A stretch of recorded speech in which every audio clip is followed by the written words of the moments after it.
Hey folks, first thing I wanted to do is give a shout out to Fallenskyesprepper. He's a really cool guy and I like the way he's doing his garden, and he's got a lot of neat ideas and things like that, and just a really good guy. I appreciate those kind of people out in the YouTube community.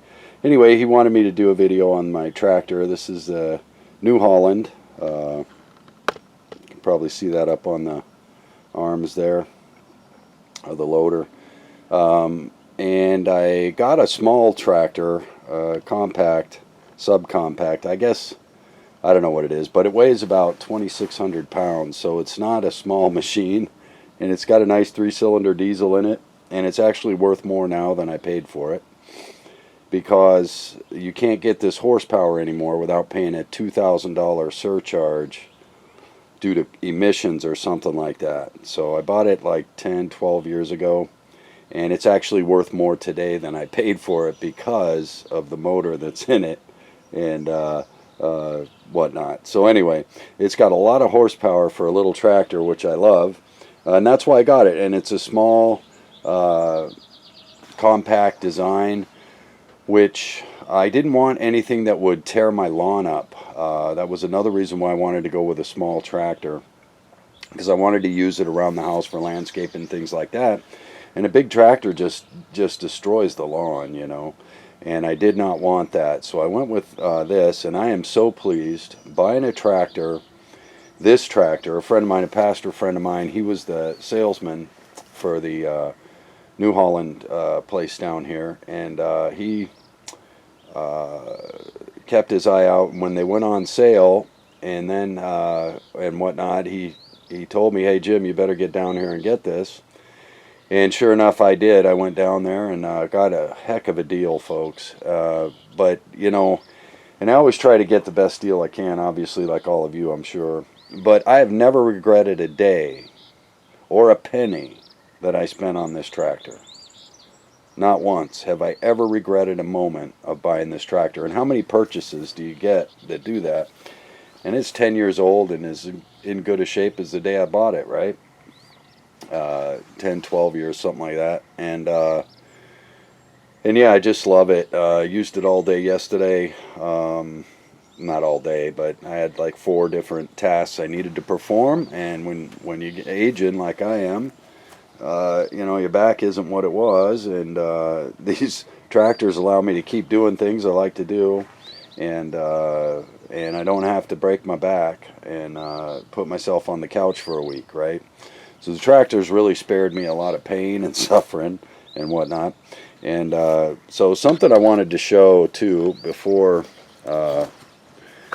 I go is, okay, this is the sun side. During the day, the sun, as we get past about 2 o'clock, will start beating on my tires. And what I do is I put this here, and this one goes in front of the front wheel, okay? And that keeps the sun off the tires, which over time will crack your tractor tires, and these things aren't cheap. So I just wanted to share that too. How do I, you know, I keep these on there, and that keeps the sun off these tires, and they are not cheap. That rear tire is about $230, $240, right? And then I'll do that on the front, right? So you see that? And that stops the sun from getting on there, which will then crack these tires. And it's really simple to do. You know, you can find yourself something that'll work for you. I got this one for a friend of mine from his scrap run. He had a bunch of these sitting there, and I use them on my trailer tires too. So, because the trailer sits for a long time. This is just a suggestion for you folks. The tires need to breathe, so I don't agree with covering them because you're going to freeze your brakes up.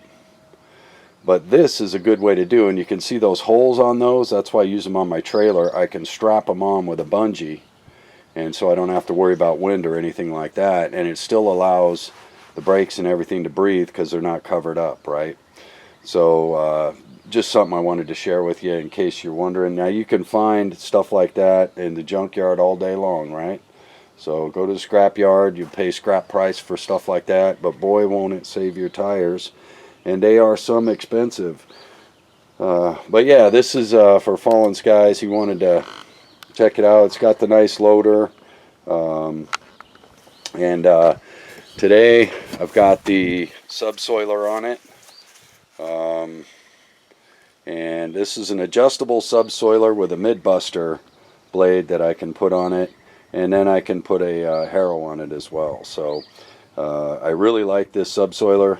And I'm going to do a video on that coming up next. So anyway, and there's my PTO drive on it in case you didn't see. If you'll notice, everything on this little tractor is as beefy as the big tractors. It's just scaled down to the size of this. But the actual drives are all the same as the big boys. So that's one of the reasons that my motor is, right? Big 3-cylinder diesel. And boy, it'll do a lot of work. I am not kidding either. This thing does some serious work for me, and I am totally grateful. So I just wanted to share that. Again, it's shout out to Fallen Skies. Great channel. I like it. He does his gardening and whatnot. You know, he's a home gardener like most of us preppers and stuff. And yeah, it's the New Holland Boomer is what they used to call these. And I really like it. And it's pretty high up off the ground, as you can see. You know, it doesn't run on the ground like a lot of those small tractors do. And that's one of the reasons why I bought it too. It's got some clearance there. So when I go in, if I have to go into the woods and whatnot, I can pull a tree out. And I don't worry about it, you know. The only thing is the hydraulic fluid filter.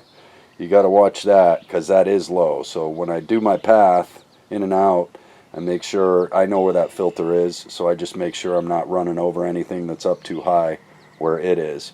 And you could also put a skid plate over it if you needed to, depending on where you're at. But that's the only negative that I ever have to worry about with this thing. I mean, I have beat the tar out of this. I'm not kidding, folks. I've made trails, clearing brush, and just scooping. I mean, I never regret a day of owning a tractor. That's one purchase, I think, especially if you grow your own food and you do landscaping around the house or you got to do tree work or whatever. This is one thing I have never regretted purchasing. So anyway, hope you're all enjoying yourself, and good luck with the bugs, Fallen Skies. I hope that your bug problem gets resolved because they are thick this year with all that rain we've had.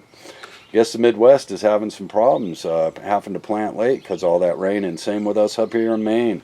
We have 40 days straight of rain with maybe 4 days without it. And just amazing. I couldn't believe it. Never seen anything like it. All the time I've been here in Maine, I've never seen a spring like this. Just amazing. And so I'm just getting to planting this weekend. So anyway, hope you're all doing well.